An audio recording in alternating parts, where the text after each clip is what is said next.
into a business. Talent is preeminent. Get first-hand success stories from seasoned entrepreneurs only on Build Your Own Business. This is Build Your Own Business. Powered by Oze. Make money with Oze.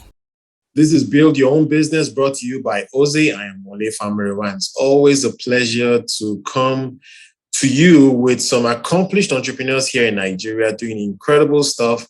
And as they share their stories, no doubt you will learn a thing or two that you can use as you build your own business. Let's now listen to this short bio of our guest today as we unravel the creative industry here in Nigeria. Bolanle Austen-Peters is a movie and theater director and lawyer. She is the founder and managing director of Terrakulture, the foremost Nigerian art and culture center located in Lagos. Her movie and theater company, BAP Productions, has produced musicals, including Saro the Musical, Wakaa The Musical, Moremi The Musical, Fela and the Kalakuta Queens, the Oluronbi Musical, and most recently, Death and the King's Horseman. She's also produced films including 93 Days, Bling Lagosians, Collision, and Man of God. Her plays have traveled to London's West End. 93 Days and Bling Lagosians were selected in film festivals, including the Toronto International Film Festival and Chicago International Film Festival. She's partnered with Google Arts and Culture Institute to create an online museum of Terrakulture. Ladies and gentlemen, boys and girls, we present Bolanle Austen-Peters. Bolanle, it's a pleasure to connect with you today. Thank you for joining us. And I have to start by trying to find out, how did you make this segue, if I can use the term, into the creatives? Because I know you're a lawyer by training. First, it's my pleasure to be here, and thanks for inviting me. And Olisa, thank you for bringing me in. Yes, like you rightly pointed out, I am a lawyer. I used to practice law, and at some point, I used to work with the United Nations, outside of Nigeria for a long time, and then came back home. And I wasn't particularly interested in law anymore. And I decided to start Terra 18 years ago, following what I love to do best, which is a lot of literature, a lot of music, anything you call art, really. I've always loved it. So I started a business around that. And the rest is history. Indeed, a very rich history as well. We'll unpack that as we continue. So let's talk a bit about how you see the creative space in Nigeria as an entrepreneurial opportunity. Because as you mentioned, you did start Terrakulture. I'm sure it was beyond just your love for the arts. It has obviously been sustained because it has been to a large extent a viable entrepreneurial venture. So tell us a bit about the creatives as an opportunity in Nigeria. I mean, like any sector in Nigeria, to be quite honest, most businesses, or if you want to be an entrepreneur, you need certain skill sets that applies to whatever it is you choose to do. The art space is not special, and it's not different. I think that most people tend to think that it's very difficult to box or define what the arts really is or how it's done as a business. But we've shown people that you can actually use the creative sector to generate an income for yourself. As an example, we looked at the food sector is one area. We call it the culinary arts. That, believe it or not, is the mainstay of Terrakulture. Most people don't know that. Art, visual arts, as we call it today, also is becoming more and more lucrative for the artists themselves. We, as a gallery, we sustain ourselves by getting commissions from sale of works from the artists. So again, there's revenue to be generated from that. And then we have the artistic space, which is the physical space called the theater. So I'm saying that to say that it's not easy. So don't get me wrong. That it's not easy to have the arts as a creative venture, so to speak, as an entrepreneurial venture. But I like I said, for me, it applies to any business that you choose to do. You just have to have certain skill sets to ensure that the returns come home. Simple. Sounds great. You make it sound so simple, but I'm sure it's quite some work to get where you're at this stage. But let me ask you this. The theater space, the interesting thing about Terrakulture is that I struggle to see anything like it in the 18 years that has been around. Obviously, you can point to things like the Muson Center, but you would think that if theater was an interesting and big opportunity, you will see more investments there. So maybe my question to you is specifically with respect to theater. Can you speak to how you see the opportunity and if that opportunity is growing? And maybe a good place to start is the appetite for theater in Nigeria. I think, with the arts generally, you need a thriving middle class to as your audience for anything that you're selling. And I think with theater is a bit more sophisticated than a lot of the other art forms in terms of audience participation. So what we found out over the years is that the infrastructure required to run theatrical performances, number one, does not exist in Nigeria. We've been able to build a theater ourselves at Terrakulture. And we also work with Lagos State government to build additional 4 theaters. We're hoping that somehow this will spread that appetite for theater lovers. But again, because of the nature of Nigeria is a very peculiar space. We don't have a lot of tourists. If you travel abroad, most times it's the tourists and visitors that sort of like keep these businesses going, especially during the week when everybody's at work. But in Nigeria, we don't have that crowd to sustain that space. So what happens with theater at Terra, as an example, is that we mostly do our theatrical performances during the big holidays. So Easter, Christmas is when you see everybody on vacation, and then you see all the tourists coming into Nigeria as well. And that's when we're able to make our the gate earnings that make any form of sense. So yes, if things improve generally in Nigeria, it cuts across every sector. We'll get more people going to the theater. Second is that we'll have more infrastructure dedicated to theatrical performances, because it's really expensive to have the lights, the stage, backstage, sound. It's a very, very expensive venture. And you and I know that maintenance in Nigeria is not probably one of our strongest points. So yes, hopefully someday it will become economically viable for a lot of people to run theater as a business. But I dare say that right now, there are very few of us that are able to make it work. So in future, we can only keep our fingers crossed and hope for the best. All right, fingers crossed and continue to push. Well, let me ask you this. One thing about art is that it should be one of those things about a country's culture that should be exportable. And I want to hear more about that opportunity. What can you share with those who are into the arts that are looking to put out their product or service outside this country? I mean, we've been fortunate because we were able to take our place abroad. We've been to London a couple of times. We've taken our place to Dubai, to South Africa, to Egypt, and with the advent of distribution platforms for movies as well, your movies are now seen all over the world. In fact, my new movie, Man of God, it is a Netflix original. It was acquired. So you'll be showing over the Easter break. So things are changing. There is hope that things will get better. Exporting Nigerian art is very important. I mean, like I keep saying, it's probably one of our best attributes as Nigerians is our culture. And you can see what has happened with music as an example, where there are no barriers and you can just literally put your music out there and everybody hears it all over the world. You can see how we're beginning to dominate. And I get a sense that if we're able to hold on to our culture and package it well, I think it's the problem we have most times in Nigeria is about the packaging of our content. But things are changing. I think that more and more Nigerians will be able to export our movies, our plays, our dances, our art, our fashion.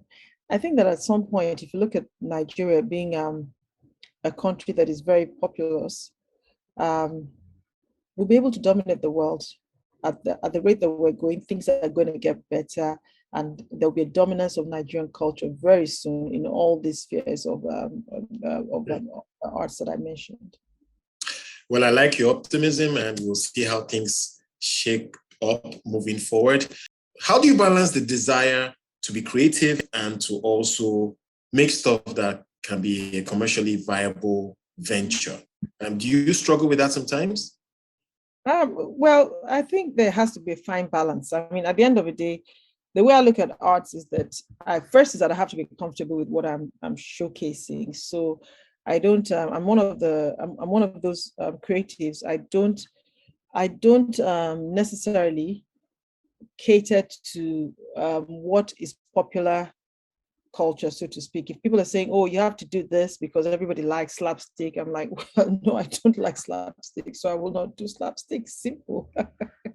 Because I find out that invariably there are people out there who will have your taste, and there are a lot of people who will appreciate the kind of quality that you're producing.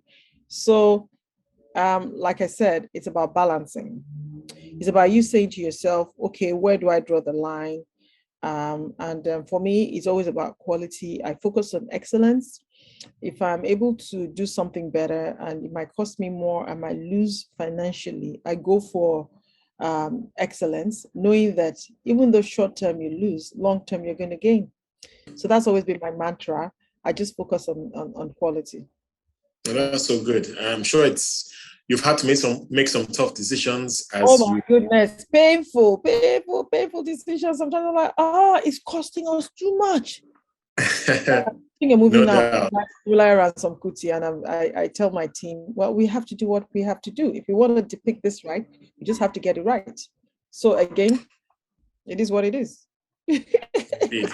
Indeed, it is. And best wishes to you as you continue to persevere. But you've been doing this obviously as a woman, and you've thrived. And I just wanted to tell us about that. What has that been like, in this venture as a woman? I think, I'm fortunate that maybe the way I was raised, gender has never really been an issue for me. I just see myself as a human being. And that's not to suggest that there's no discrimination against women. But I just sort of like get on with work. So when people ask me these questions, I don't know what to say. People have biases, women have biases, men have biases. So if I come across somebody who has a bias or an opinion, I just look at it as an individual problem as opposed to being a communal or gender issue. I don't know if you get what I mean. So I think I do. And also, if I have an opportunity to educate somebody, if they do have a bias, I'll tell them, listen, you can't talk to me like that. So for me, I just get on with work. I think that some people might assume that certain things are not supposed to be done by women. And again, it's their mind, it's got nothing to do with society or what society told them to do. It's an individual's decision to improve or not improve himself or herself. So I do what I need to do. I get on with life. And yeah. All right. Well, you have done it quite well. So that attitude has helped you, no doubt. Okay, but let me ask you this, though. What are your aspirations for the future? So you've taken this to South Africa, Egypt, the UK. Where is this all headed for you? Well, ultimately, we want to be on Broadway someday. We would like to perform there. It's not a do or die for me. Again, I also take life in small doses. I do what I can do for today. At some point, when the time is right, things will always align for the best. So just keep doing what you need to do with minimal disruption or noise. And quality always stands out and speaks for itself over the time. So I'm okay. I'm fine. All right. But I want to come back to the point about perseverance, because from my interaction with people who are artistic, sometimes you struggle to get your product out there, to to get that buy-in from your target market, if you like. And generally, it can be a slow and steady movement towards success. And I do get the sense that you have to find a way to keep going. And I was wondering what you've learned in terms of maybe the way you operate Terrakulture. Mm-hmm. Is there about how you've worked it out in a way that it can still be a sustainable business while do the heavy lifting to push that cultural product that you're trying to do? No, you're absolutely correct. I mean, it'll be an untruth not to say that it's not difficult. It's very difficult at times. The beauty of Terra is that because it's multifaceted, we've been able to sort of like lean on different products at different times. So when the gallery is not doing well, you lean on the food and et cetera, et cetera. So that has been a very strong point in our sustenance journey. But was that the plan at the very beginning? You felt to mix it up to keep it sustainable?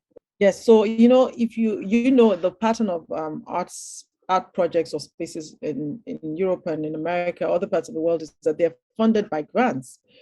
So we had to come up with a model that is sustainable, irrespective of grants, because in Nigeria, we don't have that philanthropic / sponsorship mindset.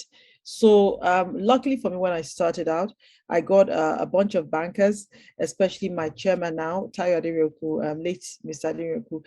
And, they were instrumental in ensuring that Terra is sustainable, because they asked me, how are you going to sustain this over time? And it's that brilliance that they brought in that has allowed the business to stay till tomorrow. So yes, we've been fortunate as an institution that we have that model that allows us to stay in business, almost like ad infinitum, fingers crossed. So yeah, it works for us. But there are tough moments. I mean, COVID was a terrible time for most people in the creatives, and as it was for most people generally all over the world. But I think when you talk about perseverance, I think one quality that I do have is perseverance. We've learned to persevere, that although at times it's very tough, although at times it can be very dark, light always comes.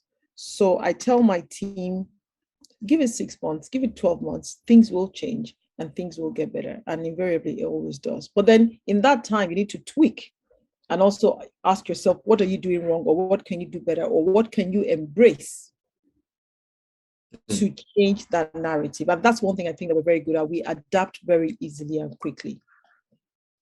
Adaptation, I think that's a big takeaway from that small monologue. Thank you so much for that. Bolanle, we always like to end the show by listening to our guests' business tips for entrepreneurs. It's been a tough one, I'm sure, but what are 2 or 3 top tips for those who want to walk that with you? I mean, like I say to people, there is no one pill, that solves all problems for everybody. So you have to look at your own peculiar situation and adapt as you go along. I think adaptation is one thing that I mentioned earlier. Businesses change. Like, one thing that is constant in life is change. And most people think that because their business was like this 2 years ago, it has to be like that 3 years later. No, you have to look at the environment. You have to look at the trends. You have to ask yourself, what can be done better and what can you bring to the table? And we've always adapted and always changed our business model. Our gallery, we started with in-house sales. We moved to being an auction house, the same with theater. We started with just opening our space up to people. Then we started our own production company, and then we started exporting our plays, and then we started musicals. Again, we're even going full cycle now. We're trying to change from musicals to smaller plays because musicals are very expensive. So for us, it's that ability to constantly evolve that is critical. And secondly, I think is perseverance. You need to learn that to be in business in Nigeria in particular requires a lot of perseverance. And it's that ability to persevere through pain when it's not easy, but you hang in there, keep doing what you're doing, and you'll always come out on top at the end of the day. Adaptation and perseverance through pain. Sounds like something I've heard from some other successful entrepreneurs. Thank you so much for your time today, Bolanle Austen-Peters. Thank you so much. Thank you for having me. Wale, lovely to see you again. Always a pleasure. Always a pleasure.